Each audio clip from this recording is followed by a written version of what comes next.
几乎有95%的养鸟人不知道，吃完果肉后的柚子皮居然可以救鸟命。冬天鹦鹉容易出现点小状况，您千万不要再着急忙慌去泡宠物店了，在家用点柚子皮就是拯救您家鸟宝的神奇法宝。今天就把这个秘方免费的分享给鸟友们，关键时候呢能省下一大笔冤枉钱。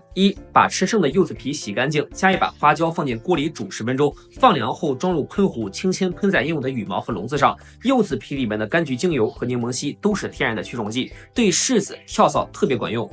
冬天鹦鹉容易出现着毛、炸毛、呆滞、翅膀下垂等情况，别以为只是天冷应激，这很可能是寄生虫在作怪。如果不及时处理，鹦鹉会羽毛杂乱、精神萎靡，甚至影响生长。这个时候你一定要知道，经验丰富的鸟友和养殖大户都在用的全虫清，直接兑在水里面或者拌进饲料里，用了之后你会发现鹦鹉不再着毛、炸毛，连刀胸都不见了，吃得香，毛发光亮，身体嘎嘎棒。冬天养鹦鹉，您记住这2招就够了，省下的钱可以给鸟宝买更多好吃的。还有不懂的问题，评论区记得告诉我，帮你解决常见的饲养问题。